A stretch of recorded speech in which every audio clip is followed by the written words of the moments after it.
มือพองยามนั้นเนี่ยก็อันเป็นข้าวเลยต้องไม่นำกัดเย็นไหนเอานั่นแหละอยู่ๆก็เลยมาหันหญ้าแม่น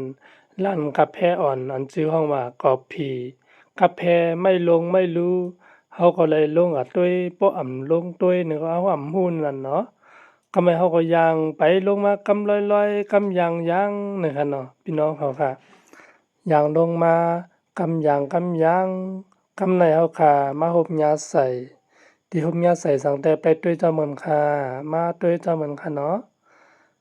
ลอยๆค่ะเนาะนายค่ะอัลโหลค่ะมาด้วยตรงไหนเนี่ยก็หางดีตาวไว้ค่ะมีหางคู่ใต้อ่อนเฮาเนี่ยก็ที่เป็นหางเจ้าเสือขันผ้าขี่หนูหลังม้าเนี่ยค่ะเนาะตั้งบนว่าได้มีหมาสาวใต้จุกไว้นะครับตั้งแต่เนี่ยก็ได้เป็นหางที่เป็นซอยไว้เป็นของมองลง ของหลงขนมใจค่ะออบติดใจค่ะนะ ตั้งในก็ได้เป็นห้างที่ใช้แคบห้างนะครับที่เตรียมไว้ว่าขอบผีสับแสลงหนึ่งร้อยถาดเว้งไว้นะครับนี่ก็ได้เป็นคู่ไต้นะครับเนาะเตรียมไว้ว่ายินดีต้อนรับนะครับตั้งแต่ได้เป็นซอยหางไว้เป็นอันหางดีตาไว้ค่ะพี่น้องเขาแน่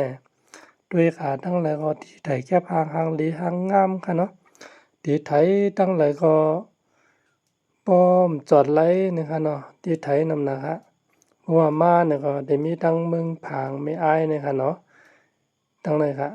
เมื่อวานมันมาถึงเนี่ยก็มาวิเหลเลยตั้งแต่เนี่ยก็ได้เป็นที่กินน้ำกัดน้ำเย็นขอบผีคาเฟ่กันขนาดเนาะที่เป็นร้านคาเฟ่นั่นขนาดเนาะ